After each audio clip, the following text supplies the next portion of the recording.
오늘 본문의 말씀은 예수님께서 우리를 소금이요 빛이라고 비유하신 말씀이고 또한 산상수훈의 말씀입니다. 이 산상수훈의 말씀은 예수님께서 많은 제자들을 산 아래에 두시고 예수님께서 말씀하신 그 말씀 중에 한 말씀입니다. 예수님께서 말씀하신 이 소금과 빛은 우리 일상생활에서 정말로 없어서는 안 될 도구이며 또한 이 시대의 소금과 빛이라고 함은 굉장히 귀한 존재들이었습니다. 소금으로 말할 것 같으면 사람들에게, 특히 이때 당시의 로마인들에게, 로마 군인들에게 봉급으로 지급될 만큼 굉장히 값어치 있는 것이었고, 빛 또한 마찬가지였습니다. 빛은 어둠을 비추는 데에서 정말로 중요한 역할을 하였고, 그 빛이 없으면 밤에는 아무것도 활동을 하지 못할 만큼 우리에게 중요하고 귀중하고 또한 각지에서 사용받아야 될 존재들이었습니다. 이러한 빛과 소금이 자신의 역할을 감당하지 못한다면, 예수님께서는 소금이 짠맛을 내지 못한다면 그 소금은 밟힐 뿐이라고 말씀하셨고, 또한 그 빛을 비추지 못하는 말 아래에, 즉 곡식을 잴 수 있는 그 바구니 안에 넣어둔다면 그 빛은 어둠을 밝힐 수 없다라고 말씀하고 계십니다.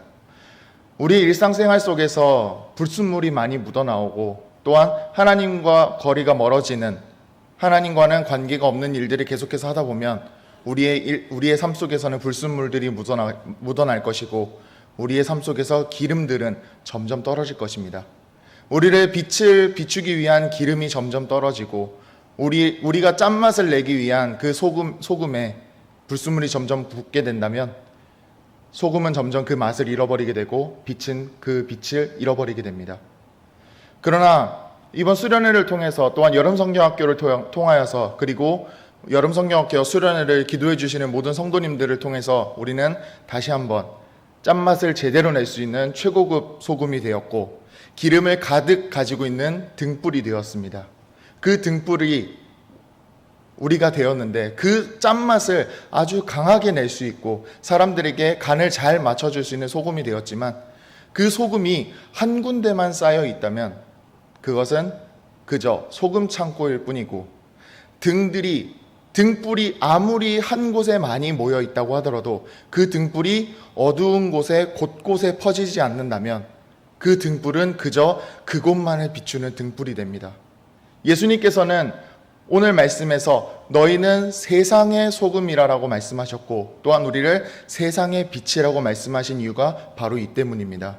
소금이 소금과 결합하고 있으면 그저 어느 곳에든지 짠맛을 낼 수 없으며 빛이 빛과 같이 있게 된다면 빛은 빛과 같이 있으면 기분이 좋죠. 그리고 그곳은 정말 밝아질 수 있습니다. 그러나 정말 필요한 어둠이 있는 곳에, 정말 깜깜한 어둠이 있는 곳에 빛이 비춰지지 않는다면 그곳은 아무것도 활동할 수가 없는 곳이 됩니다.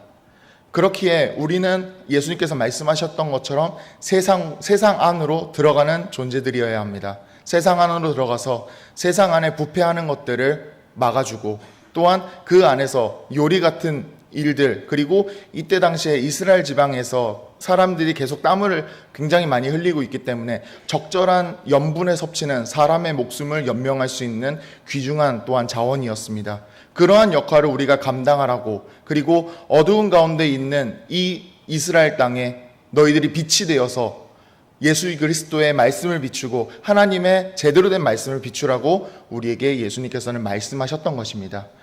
이렇게 모여있고자 하는 이유는 성경에서도 나옵니다. 세상으로 퍼지지 않고 그곳에 있고자 하고 또한 교회 안에서 하나로서만 뭉쳐져 있고자 하는 모습은 마태복음 17장에 나오는 베드로와 야고보와 요한의 모습에서 알 수 있습니다. 베드로와 야고보와 요한은 예수님과 함께 산을 올라갑니다. 그 산에서 예수님께서는 본인들이 알고 있던 그 모습이 아닌 하늘의 모습, 정말 신성을 그대로 나타내신 모습으로서 변하게 되시고 또한 모세와 정말 이스라엘 백성들이 가장 위대한 인도자라고 이야기하고 있는 모세와 선지자 중에 선지자라고 하는 엘리야가 그 장소에 등장합니다. 베드로와 야고보와 요한은 특히 베드로는 그 모습을 보면서 너무나도 황홀해서 정말 내가 이때까지 맛보지 못한 예수님, 그리고 정말 내가 역사로서만 들어왔던, 어떻게 보면은 내가 경험하지 못했던 것들을 경험하는 그러한 시간이었을 것입니다. 그렇기 때문에 베드로는 예수님께, 예수님, 우리가 여기 있는 게 좋습니다. 우리가 여기 있는 게 좋으니 초막 세 개를 짓겠습니다. 하나는 엘리야를 위하여서, 하나는 그리스도를 위하여서, 하나는 모세를 위하여서 짓겠습니다. 라고 말씀을 드렸던 것입니다. 제자들 또한 마찬가지였습니다. 산 위에 있어서 엘리야와 모세와 예수님의 변화되는 그 모습만으로 살아간다면 아무런 문제 없이 행복하게 잘 살 수 있을 거라는 걸 알고 있었습니다. 그러나 하늘에서 음성이 들리죠. 하나님께서 예수님의 말씀을 순종하라고 말씀하신 그 말씀 뒤에 예수님께서는 다시 제자들이 보아왔던 익숙한 모습의 예수님으로 다시 변화되시면서 산 아래로 내려가십니다. 그 산 아래로 내려가자 다시 예수님 앞에, 그리고 제자들 앞에 문제들이 닥치기 시작합니다. 우리 수련회를 갔다 왔던, 또한 여름 성경학교를 갔다 왔던 학생들 또한 마찬가지입니다. 여름 수련회를 통하여서, 또한 여름 성경학교를 통하여서 짧게는 하루에서 이틀, 길게는 2박 3일간의 여정을, 그 여정 가운데서 단 한순간도 빠지지 않고 하나님과 같이 하는, 어떻게 보면 은혜의 폭포수의 안에 들어갔다라는 시간으로 표현할 수 있을 것입니다. 그 안에 들어갔을 때에는 정말 세상에서 경험하지 못한, 그리고 세상은 줄 수 없는 만족감과 하나님께서 나를 향하신 뜻과 그 사랑을 깊이, 그리고 너무나도 맹렬하게 느꼈을 것입니다. 그렇기 때문에 수련회가 끝나는 날은 항상 아이들이, 그리고 학생들이 그렇게 얘기를 하죠. 아, 이곳에서 내려가기 싫다. 조금 더 수련회를 진행했으면 좋겠다. 그러나 예수님께서 하셨듯이 우리는 산 아래로 내려가야 합니다. 세상으로 들어가야 합니다. 세상으로 들어가면 학생들도, 그리고 아이들도 문제가 많다는 거 알고 있습니다. 문제가 반드시 생길 거라는 건 알고 있습니다. 그리고 그 문제 가운데서 내가 실패할 수도 있다는 걸 알고 있습니다. 그러나 그 학생들에게는, 그 여름 성경학교와 여름 수련회를 겪었던 학생들은 더 이상 그 문제에 대해서 고립하지 않습니다. 매몰되지 않습니다. 그 문제를 내가 한번 실패했다고 하더라도 그 실패를 실패로서 남겨두는 것이 아닌, 아, 하나님, 제가 오늘도 실패했습니다. 하나님, 제가 하나님을 잃어버리고 살고 잊어버리고 살았습니다. 그러나 하나님, 저 다시 하나님 찾아볼래요. 하나님, 저 다시 하나님 찾을래요. 라고 하면서 한 걸음 한 걸음 나아가게 됩니다. 그렇다면 그 문제는 더 이상 그들에게 문제가 되지 않고, 그 실패는 더 이상 그들에게 실패가 되지 않습니다. 그 실패로 말미암아 하나님께 더 나아갈 수 있는 발판이 되어주고, 하나님 앞에 한 발자국 한 발자국 걸어갈 수 있는 나의 삶의 원동력이 되는 것입니다. 예수님과 제자들 또한 그러한 문제들이 있음에도 내려갔습니다. 내려가서 문제들을 해결하고, 또한 그 문제들의 가장 근원적인 문제인 우리의 죄의 문제를 예수님께서는 산 아래로 내려오셔서 십자가의 길로 걸어가심을 말미암아 완벽하게 우리의 죄를 해결해 주셨습니다. 우리는 그리스도인으로서 세상 안으로 들어가야 합니다.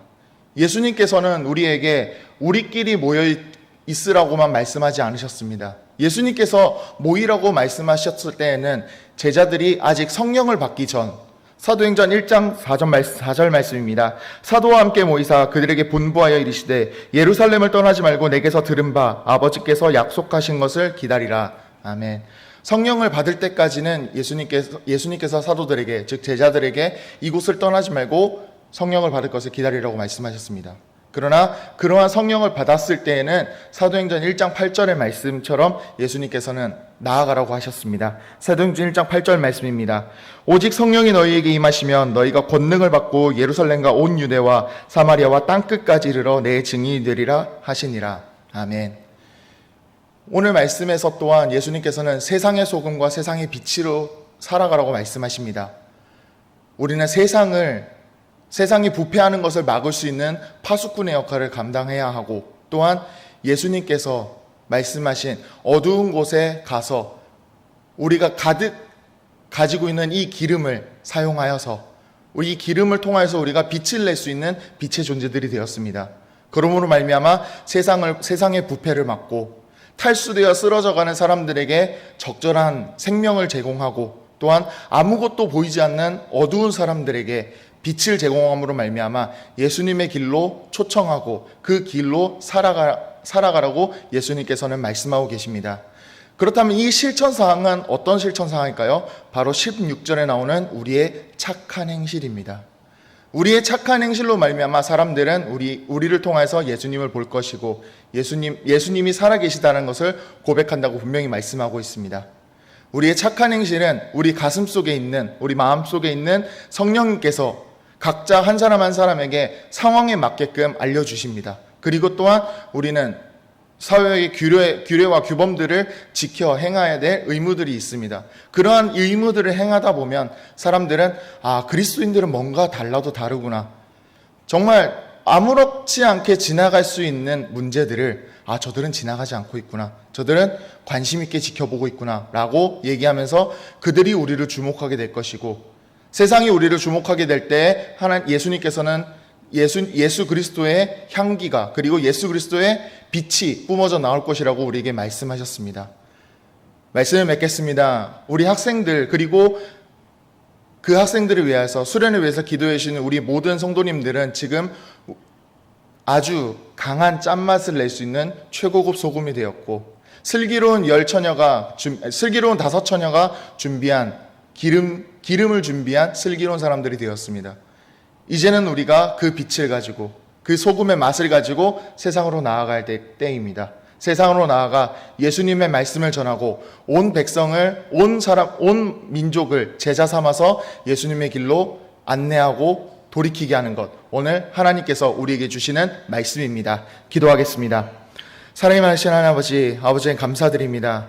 주님께서는 우리를 세상의 빛과 소금이라고 말씀하셨습니다. 세상의 빛과 소금은 세상을 밝힐 수 있는 빛이요, 세상의 부패를 막을 수 있는 소금이며, 또한 탈수로서 쓰러져가는 사람을 살릴 수 있는 소금입니다. 하나님, 우리가 그러한 일들을 감당하게 하여 주시옵소서. 우리 안에 짠맛을 회복하게 해주신 주님, 또한 우리 안에 없던 기름을 다시 채워주신 주님 감사합니다. 그 기름을 가지고, 그 빛을 가지고, 그 짠맛을 가지고 있는 소금을 가지고 우리가 세상에 나아가 하나님 앞에 온전히 사용받는 소금과 빛의 역할을 잘 감당할 수 있는 우리 모두가 될 수 있도록 주님께서 함께하여 주시옵소서. 감사드리며 살아계신 예수 그리스도 이름으로 기도 올려드립니다. 아멘.